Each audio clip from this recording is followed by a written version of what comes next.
Salut à tous, ici Benjamin Blanchard. Bienvenue sur ma chaîne où l'on explore ensemble le monde passionnant des technologies modernes. Si vous êtes intéressé par les dernières innovations et que vous voulez rester à jour sur ce qui change notre quotidien, pensez à vous abonner. Aujourd'hui, on va plonger dans un sujet incontournable des nouvelles tech. Prêts à découvrir? C'est parti!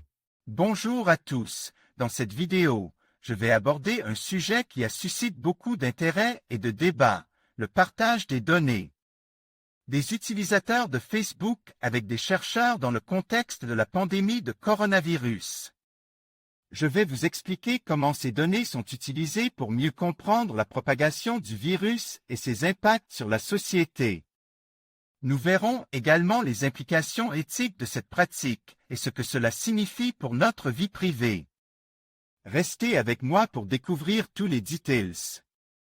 Facebook participe à la gestion de la crise du coronavirus. Désormais, il partage avec les données de localisation de ses milliards d'utilisateurs avec les chercheurs. Son programme baptisé Data for Good permet de visualiser les déplacements de la population, mais également les connexions entre les personnes. Avec son programme Data for Good, Facebook utilise sa base de données massive pour aider à mieux gérer la crise.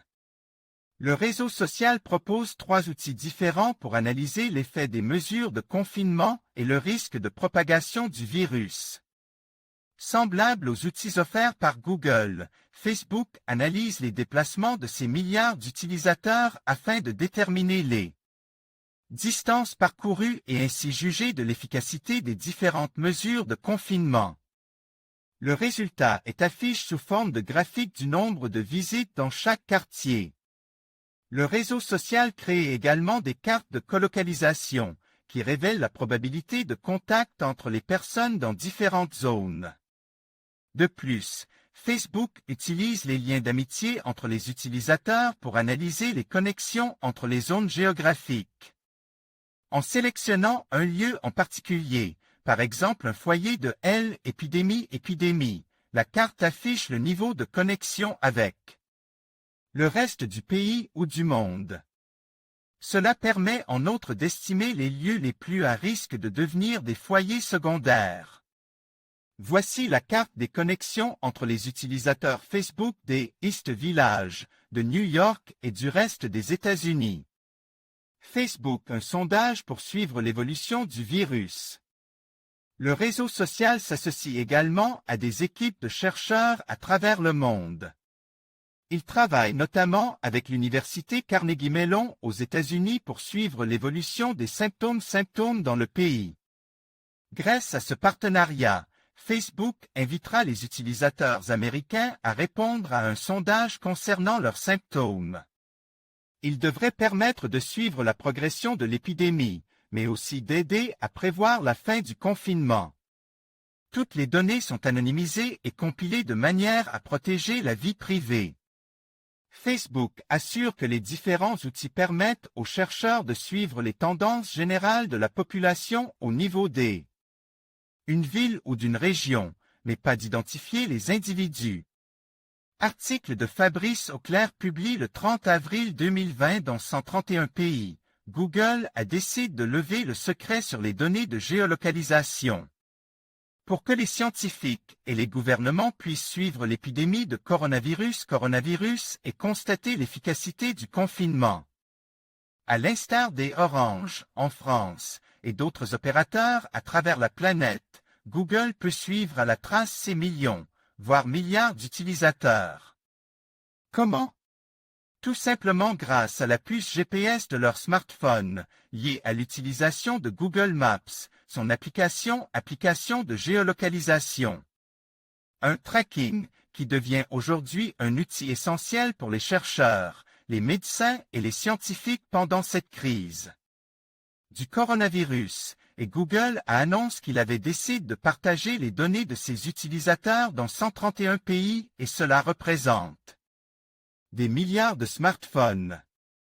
Cela représente une énorme masse de population. À partir d'aujourd'hui, Google donne accès à tous à des analyses sur les déplacements des personnes COVID-19 Community Mobility. report, et sur les premiers résultats des mesures pour lutter contre la pandémie, qu'il s'agisse du confinement, du télétravail, ou encore de l'interdiction de déplacement à travers un pays. Pour chaque pays ou région, les données sont représentées sous forme de graphiques et ils permettent de comparer l'affluence des dernières semaines dans différents lieux comme les gares, le métro mais aussi les centres commerciaux et les pharmacies. Un rapport région par région pour la France. Pour la France, on peut donc télécharger un PDF de 10 pages et région par région, on peut constater les effets des mesures de confinement sur les déplacements des personnes. On observe ainsi que les déplacements dans son quartier augmentent et qu'à l'inverse, les trajets vers les lieux de travail ou dans les parcs ont très fortement diminué.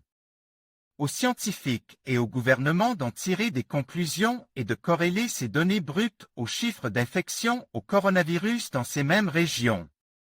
À ceux qui craignent pour la publication et le partage de données privées, Google assure que les rapports utilisent des données compilées et anonymisées, ne sont intégrées que les données de personnes ayant active l'historique des positions dans les réglages de Google Maps.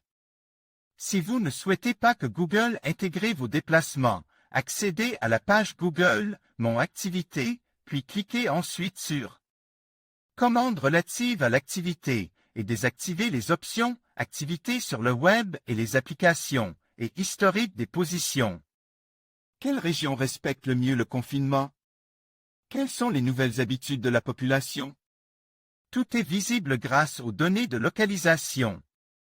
Google une précision de 48 à 72 heures. À destination des gouvernements, des chercheurs et des scientifiques, ces rapports affichent des tendances sur plusieurs semaines.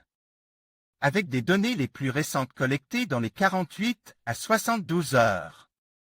Au cours des prochaines semaines, Google va ajouter d'autres pays et régions pour garantir que ces rapports soient utiles aux responsables de la santé publique du monde entier qui cherchent à protéger les populations contre la propagation du COVID-19. Une fois que l'épidémie sera circonscrite, Google assure que ces rapports et le site ne seront plus en ligne et qu'il stoppera l'agrégation des données. Dans cette vidéo, Google rappelle à quoi sert l'historique des positions dans Google Maps. Google. En conclusion, le partage des données des utilisateurs de Facebook avec les chercheurs dans le contexte de la pandémie de coronavirus. Soulever des questions importantes sur la vie privée et l'éthique. Bien que ces données puissent contribuer à une meilleure compréhension de la propagation du virus et à l'élaboration de stratégies de santé publique, il est essentiel que les utilisateurs soient informés et conscients de la manière dont leurs informations sont utilisées. La transparence et la protection des données doivent rester au cœur de ces initiatives pour garantir la confiance du public. Merci de nous avoir suivis et restez vigilants face à l'évolution de cette situation.